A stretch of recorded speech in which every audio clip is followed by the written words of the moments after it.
practice last night. You know those insoles will come out. I know, but I don't like swapping them. I get too lazy. She's jacking with me about my shoes. Y'all want to see what they look like? Here you go. This is my shoes. Lord have mercy on us all. I wear them all the time. You wear them to feed the horses? They're supposed to be the horse Shirley feeder ate shoes. the shoelaces out of them. Shirley did? That's how long you've had those shoes? Ooh, that's before you and Todd got married. Yeah. I think it was Shirley, or maybe it was a different dog. I don't think it was Shirley. No, it had to be a different dog then. Yeah. Shirley. Shirley, don't call me Shirley. Surely it wasn't Shirley. Surely it wasn't Shirley. It was some dog that ate my shoelaces. Yes. So, hello. We're glad to see y'all today. And This is our podcast. This is not our official Bible study. This is our more relaxed. I'm relaxed. She's still looking like I'm a fashion model. No, this is relaxed. But I'm relaxed. I've run out of t-shirts. I can't wear the same t-shirt. I am ripping the USA. Okay, what is it called? The 250 year. What is the word for it? Oh my goodness. It's long. It's like quincentennial. I mean, it is long. Okay. I'd have to look it up. But there's two different versions though. There's two different words that it could be, right? No. Oh, well, I don't have my phone. I was about to look. You can't look it up. Your phone's right there. But I am repping the USA because the women won hockey gold and the men won hockey gold. That's right. They did. And did you know? Fun fact for you. Okay. Okay, the guy that Jack Hughes that scored the goal. Yes, that doesn't have a front tooth right now. That got his tooth knocked out in the game. His mom, 30 years before, played on the USA women's hockey team. No way. Yep. And there was another player, and now I can't remember his name. It just went out the door. But his his grandfather played on the 1960 gold medal hockey team. Which is one they made the movie about. Nope, that's 1980. Oh, okay. His uncle played on the 1980 the one they made the movie about. Gold medal hockey team, and then he played on the 2026 gold medal hockey team. Wow. And there was another relative too that played on the Olympic hockey team, but they didn't win the gold medal. But anyway, how cool is that? They're a hockey family. Yeah, that the hockey players are, it's a generational thing. Mm-hmm. And that's something in the South we don't get because we don't play hockey. No. I mean, nothing freezes around here. Well, when we were watching it, there was a fly on the TV, and I kept saying, "Oh, is that the puck? No, that's a fly. That's a fly." Yeah. It's hard to find the puck when you're watching it. It is. But, a lot of those winter sports, we have. And the none of us can ice skate. No. And the curling people, they grow up playing that game. They go play curling like we go bowling. Or play like cornhole or something. Cornhole, yeah. Right. Yeah, they go... Like there are two sisters on the women's Olympic team, and they have been going to curling since they were like 4. And they told several times that they only hung in there with it because they liked the snacks that they got. So I love watching the Winter Olympics because it's stuff that we living in the South. We don't even understand how that all goes. I mean, we're all about the swimming and the running and the jumping and all that stuff, But anyway, I'm repping USA today. That's right. Because Olympics just finished and we did. Did you look at the last medal counts? I didn't look. We were number 2 in gold medals. Okay. Norway was first. Of course. Which you should expect them to be. I mean, do they ever have anything but winter? So how do you feel about who wins the Olympics? Is it the one that has the most medals, or is it the one that has the most gold medals? I never have thought about it that way.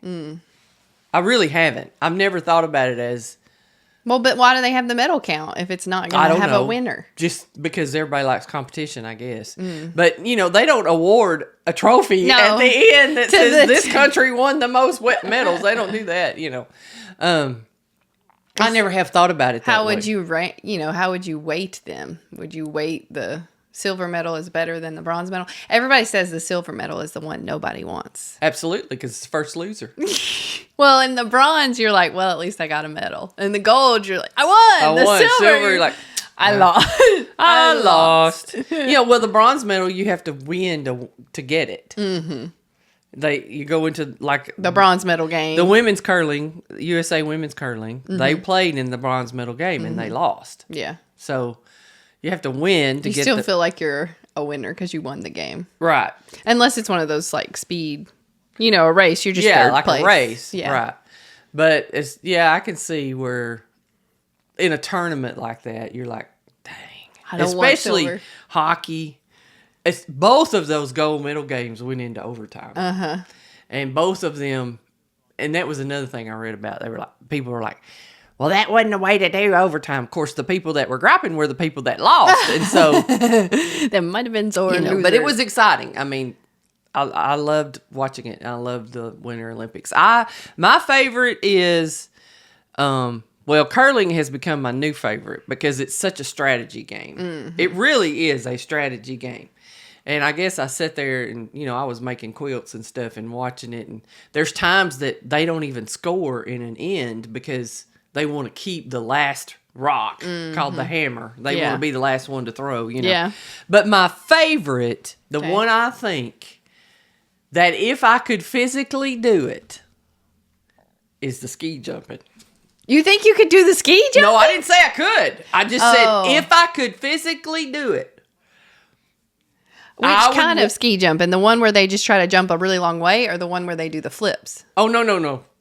Not the flipping. Not the flipping! No, the one where they start at the top of the really tall hill, and then they go down and just, and they're like flying. Yeah. They do like this, and they pull their skis. I mean, I think that's the closest thing to flying you could absolutely be. This is pretty close. But think about when they land. The impact on your knees and your ankles when you land. Of course, I know they've got, you told me, I think you were the one that told me that they wear, no, I saw this on the TV. Airbags. That they wear airbags underneath their outfits. Mm-hmm. So when they fall, the airbags will deploy and they won't get hurt.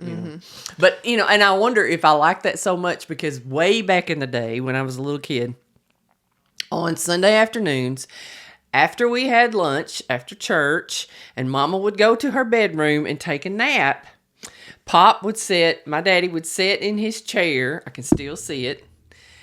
And his chair was always in the corner. It was an orange recliner.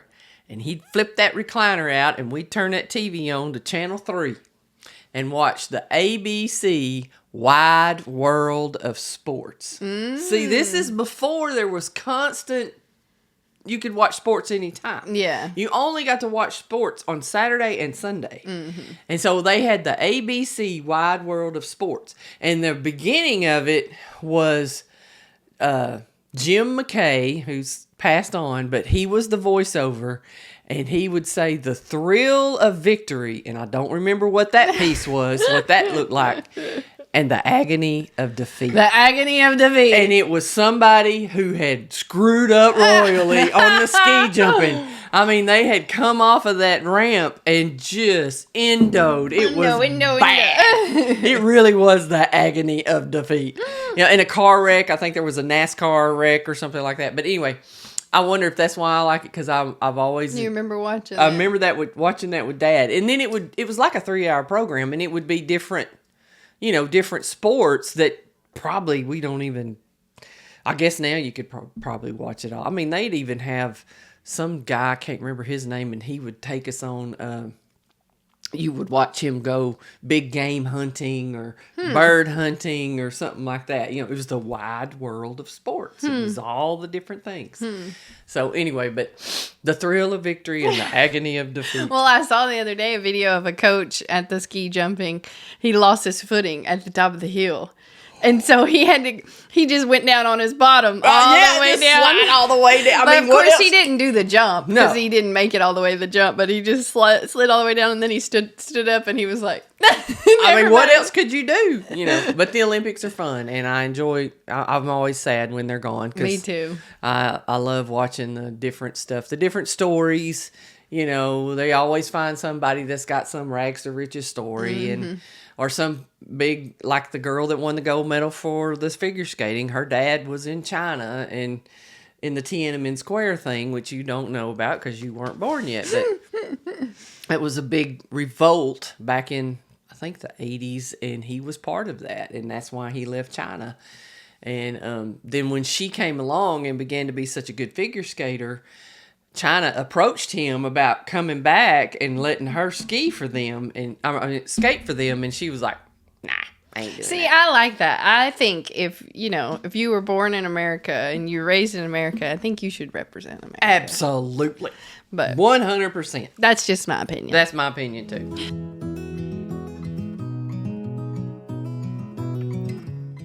Welcome to Mom and Me Talk Jesus, the podcast where me and my mom talk about, well, everything. We've been together 31 years and counting and have shared a lot of secrets along the way. Most of all, we share Jesus.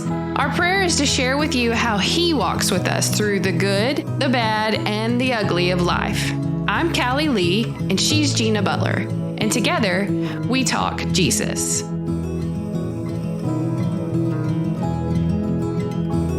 So, our last Bible study, our series for this year, we haven't got to do a podcast since we started our series, and we're already 3 sessions in. I know. Y'all. Okay, we were slacking. We are slacking. It's so busy. So sorry. But anyway, we did our 3rd session this last 2 weeks ago. Well, a week and a half ago. No, it was last Monday. Yeah. A week ago. Yeah, the week ago. But our series is Enough for Today is the title of our series. Yes. And our verse, would you like to read our verse? Our theme verse? Our theme verse, we love to have a theme, is Matthew 6:25. Therefore I tell you, do not worry about your life, what you will eat or drink, or about your body, what you will wear. Is not life more than food, and the body more than clothes? So we were going to be studying the 5 different things that Jesus tells us not to worry about. We studied life first, and we looked at Ruth and Naomi, and we took 2 sessions to do that. Yes, it's just the best story. It's just the best story, and you can't do it in one session. You cannot. You cannot. And then this session that we just did was what you're going to eat. That's right. Because we looked at God's bread and the manna. And so then we also have drink and sleeping. What you're going to wear. What you're going to wear. And then the future. The future. That's right. So those are our 5 tenets, I guess, of this study. But the story that we looked at was when God provides the manna for the Israelites. And it's found in Exodus 16.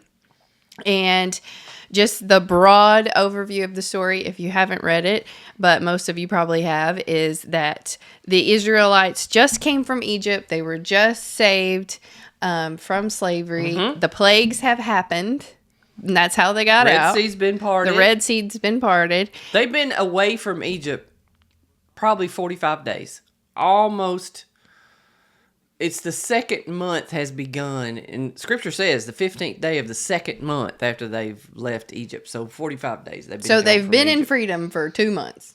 Right at 2 months, a little less than 2 months. Yeah, they can finally breathe. Right, they can finally breathe. But they find themselves in the desert. They haven't made it to the Promised Land yet. Oh, absolutely not.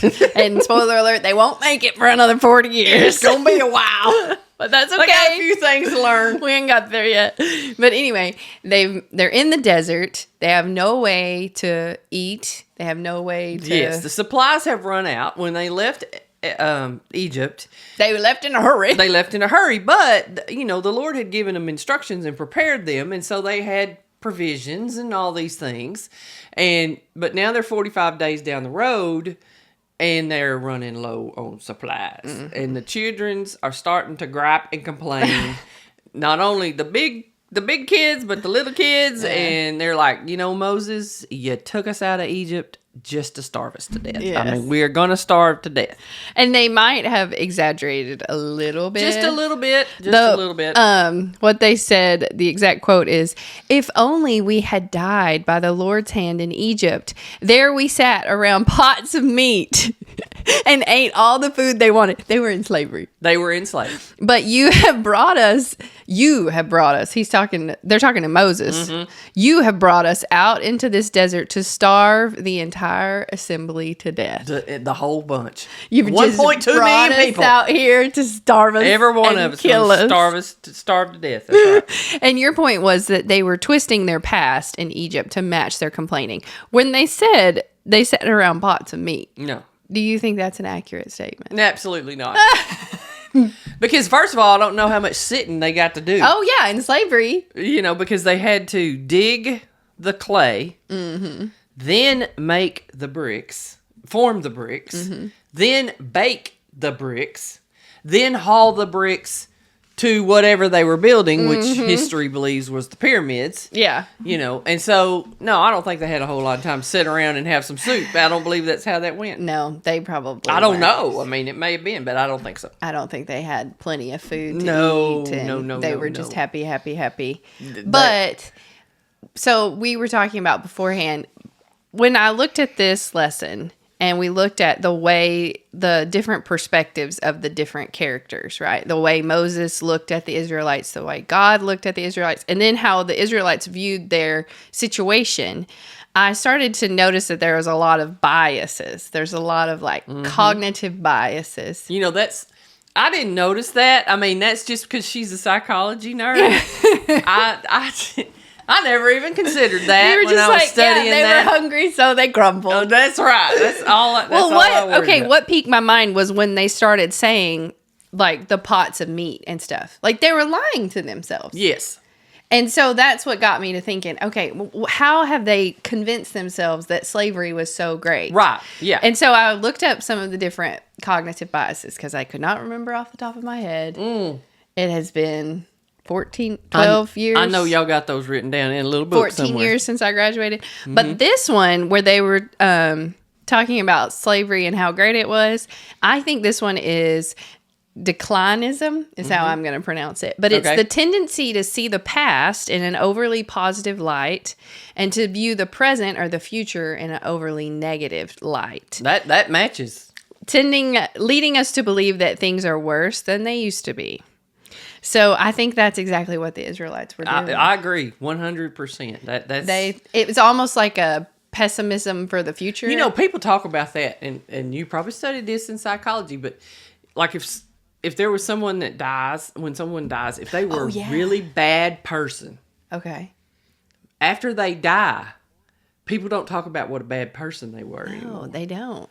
They talk about they either make something up, which is what these folks did, or they just, put them in a completely different light, that they were just so wonderful and times were so great and, all this kind of stuff.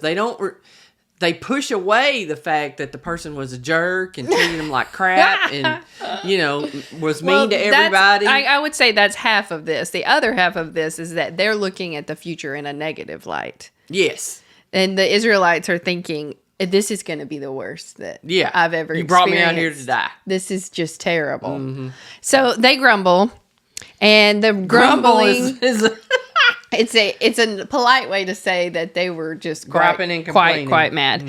And so one of your points about it was that their grumbling reveals their lack of gratitude to God and their lack of trust in Him. Yeah. Because He had just delivered them 2 months ago. Yes. And, instead of being grateful for where He had taken them, right, they were focused on how terrible things were getting. Yeah. And we do the same thing. Yeah. Because we only think about the now. We think about what we're experiencing now. And so we don't, that's what we do. We don't think about how God has brought us thus far. Oh, I've heard that before. That's right, thus far. He's brought us thus far, and we just think about the now, where I'm at right now. So then the Lord says to Moses, I will rain down bread from heaven for you, and the people will go out each day and gather just enough for that day. Right. In this way, I will test them and see whether they will follow my instructions. Okay, now let's talk about this. No, we're not ready to talk about that yet. We're not ready to talk about the testing. I'm not talking about that. I just want to make a comment. Rain down bread from heaven. We just read over it like, oh, He's gonna, When's the last time you saw that happen? Never. We were excited when it snowed. Right. Moses had never seen bread rain down from heaven. Never. And he's just like, okay. Well, 2 months ago, he saw locusts rain down. Oh, yeah. And did the frogs rain down, or did they just appear? I don't know. So maybe he's kind of used to these I think he supernatural weather events. I think he is. I don't think he was surprised at all. Well, Lord, you brought locusts and frogs and hail. I mean, the hail was big enough. I guess the hail, that was a new thing. That was big enough to kill a sheep when it fell. He's like, well, you can do that. Or a man. Scripture says if men were outside and they got hit with a hailstone. Okay, the bread be fine. So, I'm like, he's like, that's great. At least it won't hurt when it hits us, Mm-hmm. I mean, we'll take it. Yeah. So your very first point in the study was that God has no intention of leading people out of bondage to let them starve in the wilderness. And so when you first read the story, if you just look at the timeline, it looks like God tells them to go out to the desert. The people grumble, and then he feeds them. And in our minds, sometimes we think it's like, okay, well, he fed them because they grumbled. Mm-mm. But you pointed out, you said, this is not a transactional relationship. Mm-mm. He was already going to provide for them. Yes. It wasn't. He told them he would provide for them before they ever left Egypt. Mm-hmm. I'll take care of you. Yeah. And it's almost like, my friend Rebecca said this. She's like, it's almost like when you're on your way to McDonald's and the kids are saying, I'm hungry. And you're like, I'm on my way to McDonald's, guys. I'm already going to I'm going to get you some food here as quick as you can. Right. But sometimes in the kids' mind, they might think, well, because I grumbled, they're giving me this food. Mm-hmm. And that, we might have a tendency to interpret the story this way, but that's not how it was. He was going to provide for them with or without their grumbling. He was going to provide for them with or without their grumbling. Yeah. Right? The whole point, well, go ahead. No, go ahead.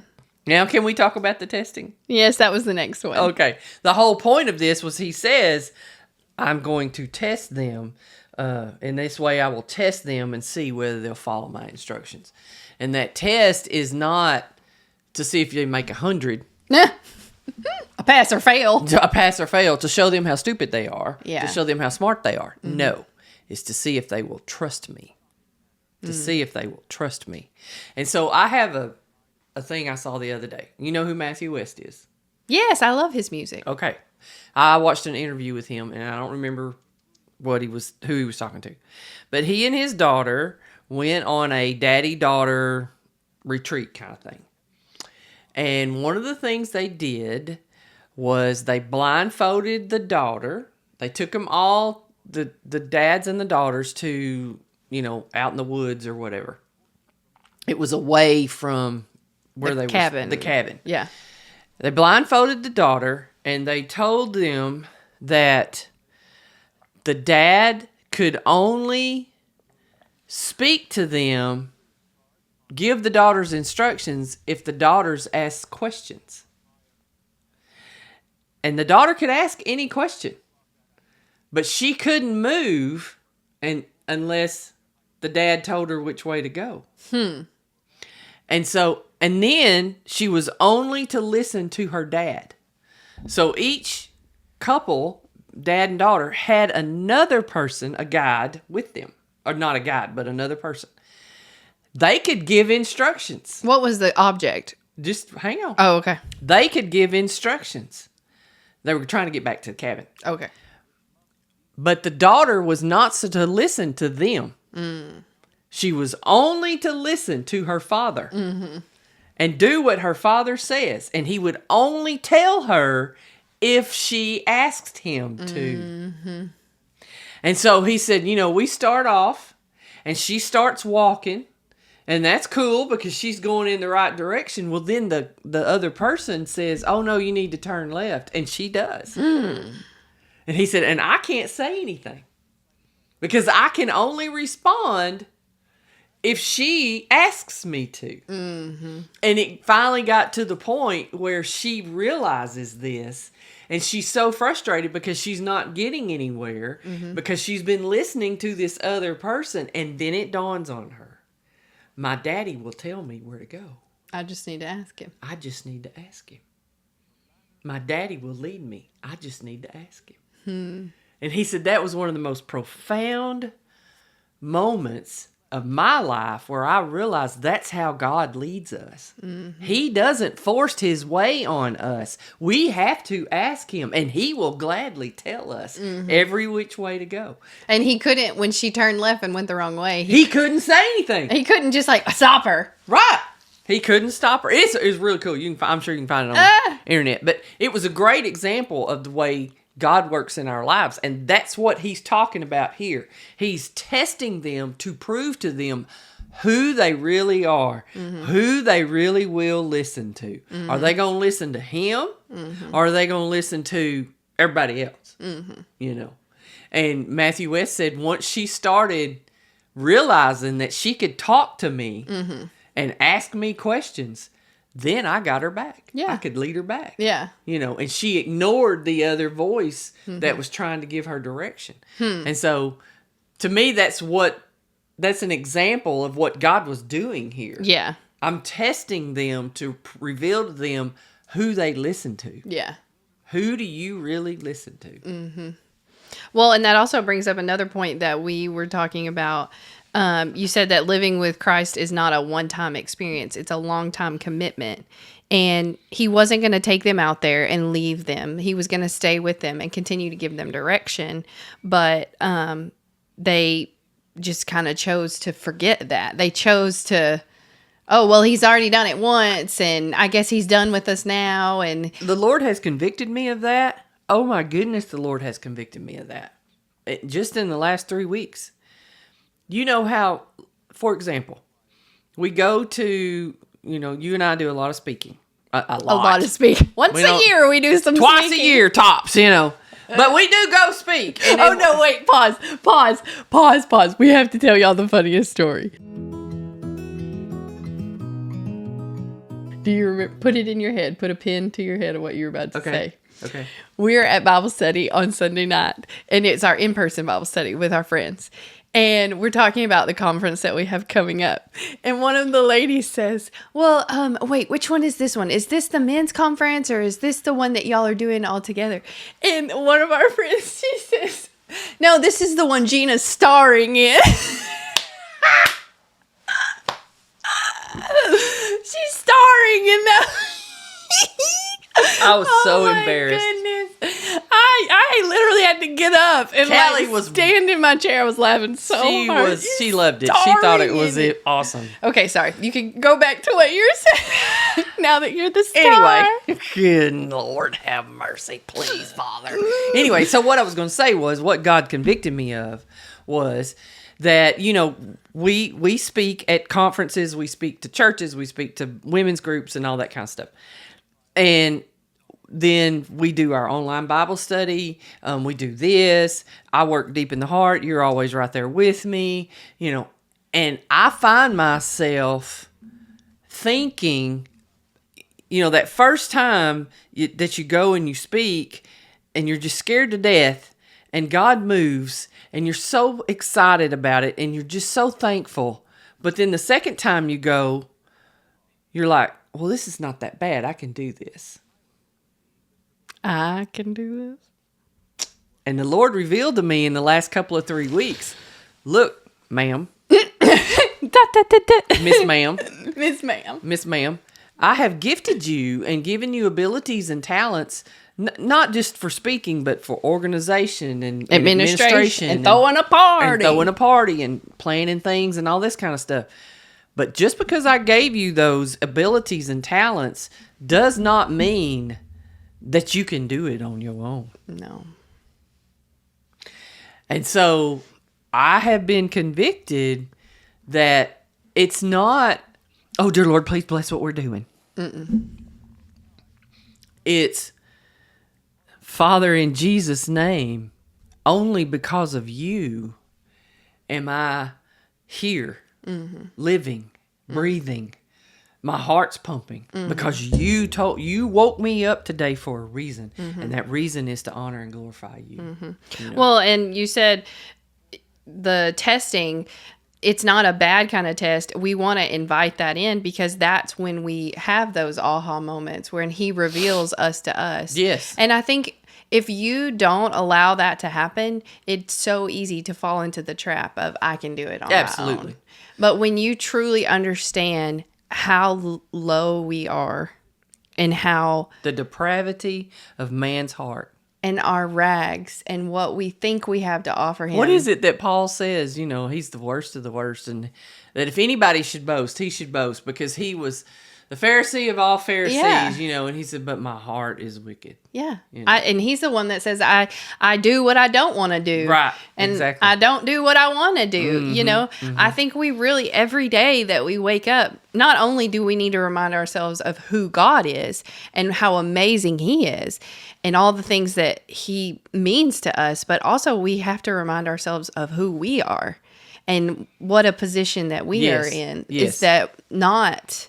one of the ladies at Bible study, she was talking about how, sometimes she just feels like she doesn't know very much or she doesn't, she's not as far along spiritually.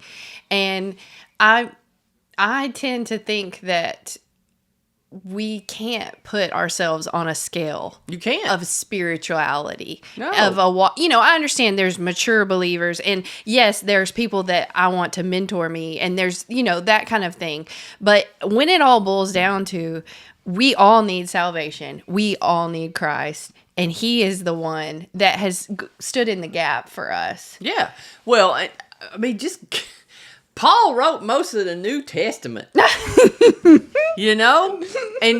he's the one that people talk about. He was such a great person, a great apostle, and he was, but he was also real quick to remind. It's over and over and over. He reminds the people that are reading his letters, I am nothing. Yeah. Without Christ. Yeah. I am nothing. Yeah. Without Christ, and God. Continue, and I ask him, you keep telling me that. You keep revealing that to me. Because Paul was the one with the thorn in his flesh, too, right? Yes! And the Lord wouldn't take it away. Because it reminded him of That's his where dependence I can do on God. all things through him Christ. that strengthens me came from. That's Yeah. and we're going to talk about that at the end of this series. But anyway, go ahead. Okay. Moving on. Another bias I want to think about. Oh boy, here we go. Two other biases that Y'all I didn't think... know you were getting a psychology lesson. Well, everybody knows the hindsight is 20/20, right? Absolutely. Hindsight bias. If only I had known, yes. If only I had known. Which, that's kind of... I'm talking now about biases that we have when we read these stories, okay? Okay. And we talk about the Israelites and we're like, man... They can't get it right. And I would have done so much better. I would have done so much better, right? But number one, that's hindsight. Okay? That's right. That's hindsight bias. Thinking that the past was predictable and that just because, they made it to the desert, they should have known God was going to provide for them, blah, blah, blah. No, that's our own bias. Right. And then another bias that I thought we had is called the hot and cold bias or the empathy gap. Okay, let me explain this to you. Okay. It describes our tendency to underestimate the influence of varying mental states. So right now we're in... You got to explain that. Okay. So right now our mental state is calm, right? We're Pretty good. much, yes. We might be a little hungry, but, it's lunchtime. We know we're going to eat lunch here in a minute. Right. We're working in our frontal lobe, right? We're using our smart part of our brain. Okay. Okay. Then there's the part of our brain that me and Todd call the lizard brain. Because only, in a lizard brain, they only have these parts of the brain. Oh, okay. And those are the parts of the brain that work, the fight or flight response. Okay. When you're all worked up and you're all in a tizzy, right? Right. So that's another mental state. When you're, super hungry or hangry or you stubbed your toe or you're mad or something like that. That'd be your lizard brain. Okay. So this empathy gap happens when we're sitting here reading our Bible. We're in our smart brain, right? Yeah. But the Israelites, they're in the lizard desert. Brain. They're starving. They're in the lizard brain. They're in their lizard brain. Y'all, this is good. This is good stuff. And so that's why whenever they get to the desert and they're hungry, they're grumbling. Yes. Because they're not thinking No. with their smart part of their brain. No. Right? They're thinking with the lizard brain. Exactly. And so where the bias happens is where those of us that have the privilege of having full bellies and comfortable air conditioning are reading their story, and we look and we say, oh, I wouldn't have acted like that. I wouldn't have been grumbling at the I Lord. learned something today. I didn't take psychology because I was like, I don't mess with that. I learned something today. Well, it was just because I have a hard time with the Old Testament. We know that. Yes, you do. And it's okay to have a hard time with things. But I just think that sometimes we're a little harsh on the Israelites. Like, we forget to take into account all the things that they went through. Like, the plagues probably were pretty traumatic. Absolutely.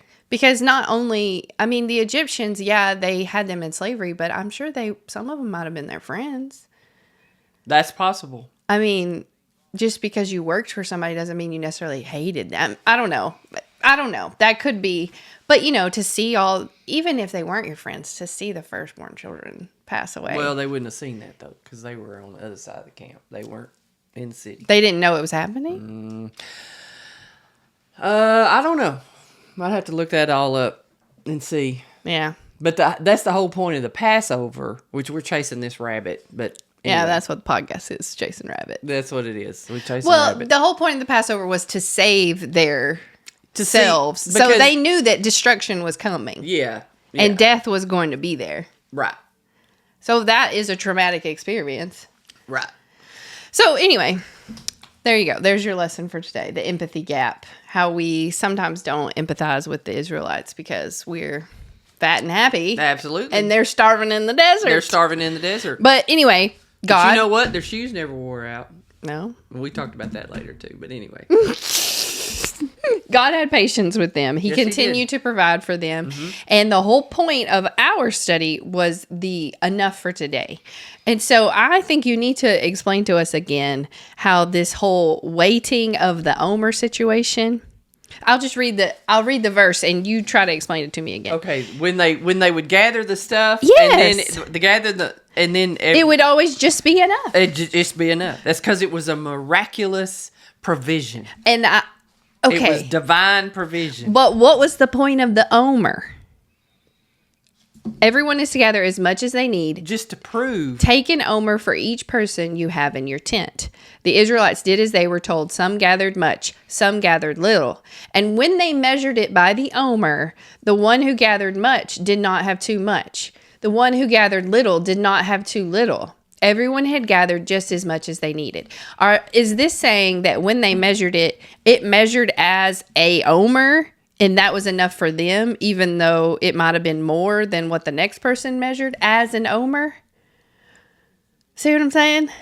It was a miraculous thing. It was a miracle, and that's all we need to know about it. Okay, that's why. Listen. I'm thinking their omer measurements are wrong. No. It's a miraculous thing. So when I just wish they wouldn't have put the omer stuff in there. If they would have just taken that part out. When I was studying this, okay. Why did we even have to measure it? To show you that it was a miraculous deal. But it was to show you. It doesn't match. It doesn't matter. That God He's going to do what He wants to do. And so when I'm reading this and I'm studying this, and I study a lot of scholars, and I see, a lot of what they have to say. Some of it I'm like, and then some of it I'm like, well, okay, maybe. Because I'm always asking the Lord, you tell me what to focus on. And I'm going to tell you what, you can go down some rabbit holes with this little verse right here. Because people have tried to do exactly what you're doing. Make it work.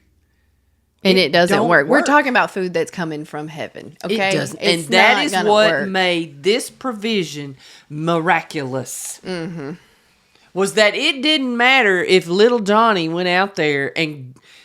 can you imagine? Okay, here's Mom. Okay, little Johnny, it's time to go outside and gather up our daily provisions, Well, do little kids know how to measure omers? No.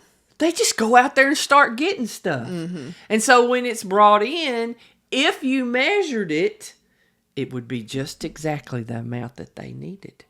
And then you got this other little kid that he's too busy chasing butterflies. And he comes in with a handful. But if you measured it, it would be exactly the amount that family needed for that day. Mm-hmm. That's what makes this provision miraculous. Mm-hmm. The other piece that makes it miraculous is It only appeared in the morning.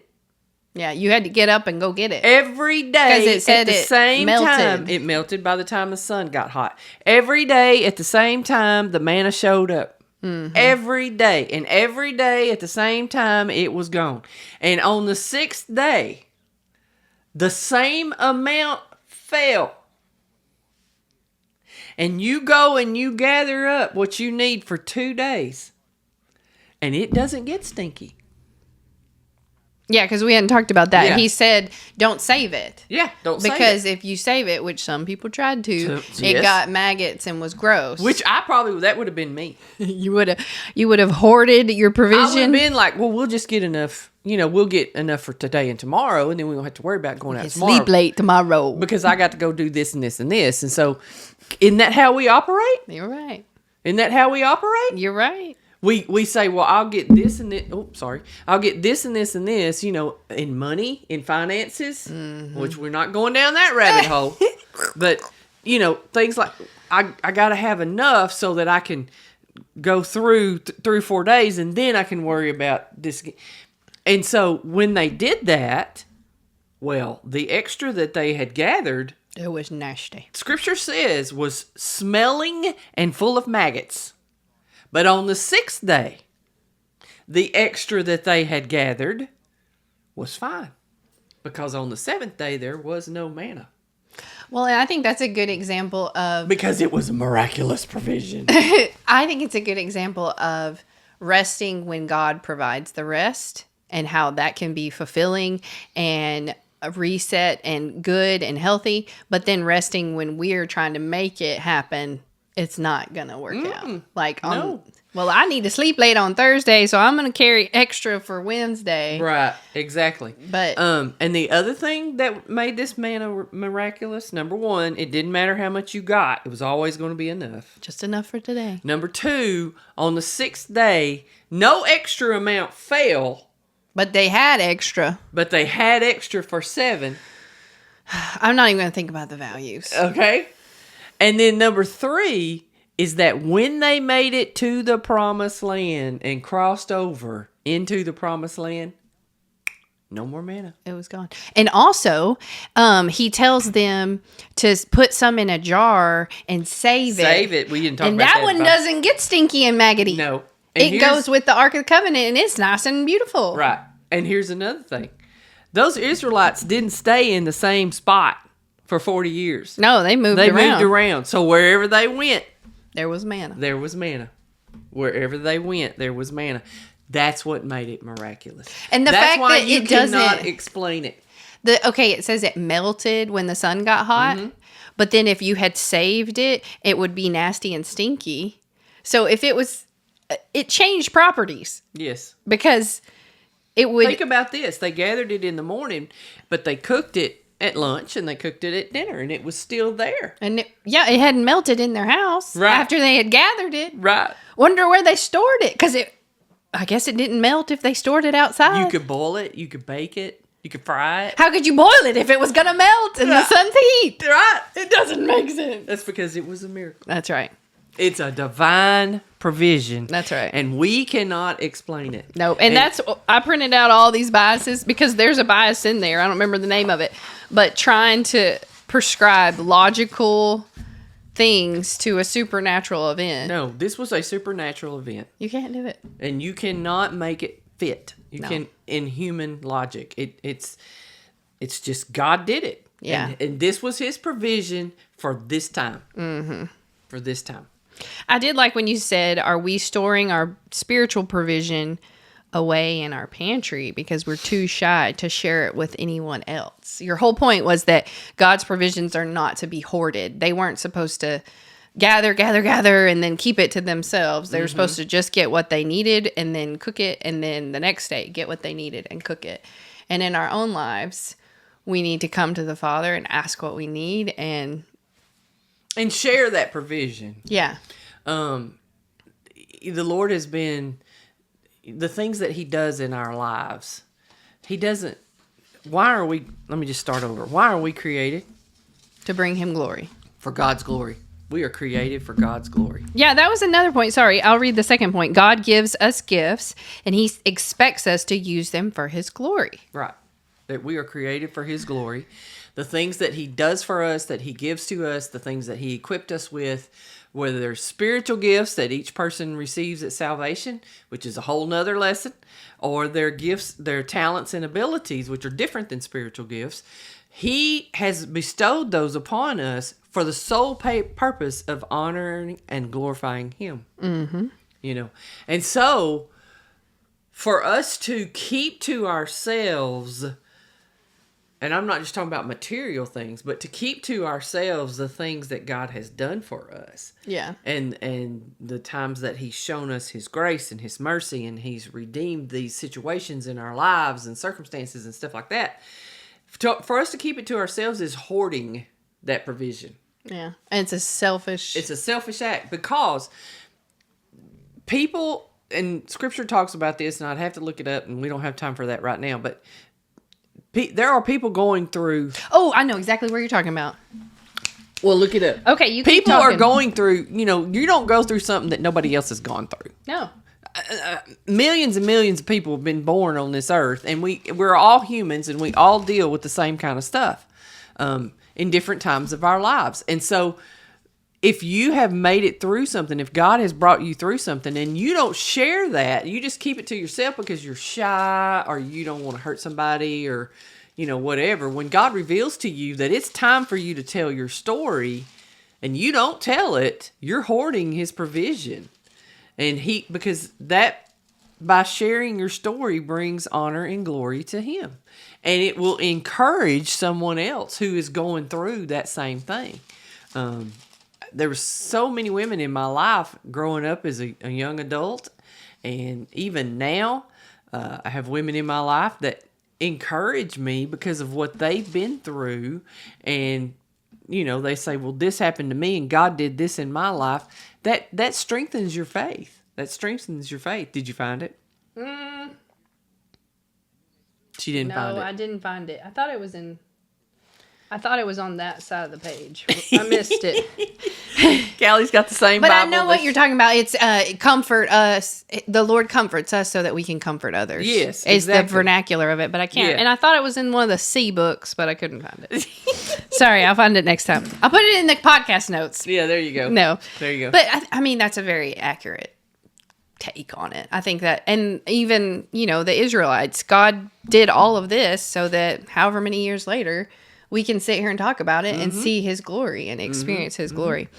Okay, the last point you had was that God's incomparable patience with man cannot be underestimated. No. Because as much as the Israelites, I mean, they screwed up, of course, grumbling. Then they screwed up, some of them screwed up by getting more than they needed. Simple instructions, and they disobeyed it.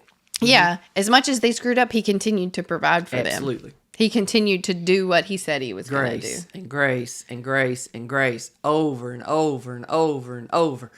And if you're listening to this, you're watching this, it's the same thing in your life. It's the same thing in my life. Mm-hmm. His incomparable patience cannot be underestimated. As sin abounds, grace abounds even more. That's right. That's right. As sin abounds, grace abounds even more. And he never gives up on his children. He's the story of the prodigal son. How was the father?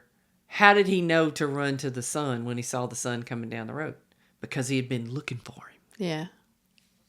Every day. Mm. He walked out on his porch or in front of his door or wherever he was, and he looked down that road to see if that kid was coming back, when he was going to come back. And he didn't meet the child and see him covered with the pig nastiness and turn away from him. No. Just like you said, God didn't wait for the Israelites to stop complaining before he provided for them. No. He still met them right there and provided for them. And provided for them, even though, and he knew, and we're going to talk about this next time, so I'm not going to talk about it much, but he knew that just a few weeks later, we're going to be in the same boat again. Yeah. This time we're going to be talking about water, Yeah. I'm thirsty. There's no water. We're in the desert. You brought us out here to die. I mean, it's almost like 2.0. Yeah. Same story. That Just a time different element. Moses gets a little mad that time. Yeah, Moses Well, does. he was mad this time too, though. You said, so when we talked about they were supposed to get 2 amounts on the 6th day, Yeah. the elders or whoever come and tell Moses, hey, they're gathering double. And he's like, no, that's what they're supposed to do. Because before they had tried to gather, gathered double, and it made Moses mad. And he was like, do you not hear what I'm telling you? The Lord said, this is what you do. Simple instructions, very easy to follow. You know. Get your little stuff. And your we fluffy laugh stuff. about that, but we are the same way. Oh, I know. Simple instructions. I know. We make life hard because we think we have to perform this and follow this rule and do this and all this kind of stuff. No. Simple instructions. Love the Lord your God with all your heart, with all your mind, with all your soul. Love your neighbor as yourself. Act justly. Live wisely. Believe in the one he has And sent. believe in the one he has sent. That's it. That's all it. you gotta do. That's It all you used to gotta make me so mad when Ken, I would ask a question in house church, and he'd be like, "Well, you just gotta believe in the one he has sent." I'm like, Ken, it's not that easy, but Yes, it really it is. When Yes, you boil it it is. down to it, it really is that simple. It's the question of, do you believe he's gonna say what he's, or do you believe he's gonna do what he says he's gonna do Yes. in your life every day? Every day. Enough for today. Enough for today. Every day. Or do you think, oh, maybe today's the day he's not going to provide for me? Maybe today's the day and the manna doesn't fall. Nope. Every morning when they walked outside of their tent, there it was. Every morning. And they measured it, and the scale didn't matter. And it didn't matter. Because it was enough for Always today. enough for today. Always enough for today. Well, I'm looking forward to the next ones. I think this is a great study. Well, good. I like because it I plan so on much. writing it this afternoon. Oh, that's good. Yes, Look at you yes. doing I'm trying to things on stay, time. focused and got my little planner there. And, I'm like, Lord, you've got to order my steps. And That's right, because last time you had planned on telling us about Elijah. Yes. And the Lord said, no, Miss Ma'am. No, Miss Ma'am, we're going to do manna. And that's exactly what happened. Well, this time you're thinking you're going to do the water, so we'll just see. We may be... It may be something completely different, Yeah, drinking the living water at the well. It could be. I don't know. Water to wine. There's a lot of drink options. There is a lot of drink options. Yes, there is. He might change your mind. But so. anyway, that was funny. Well, thanks for listening. Our next live Bible study is March the 2nd. Texas Independence Day. Monday night, 7 p.m. We will see you there, and we will be wearing red, white, and blue just for you. Maybe even a Texas on it. Bye. Bye. I thought that was good.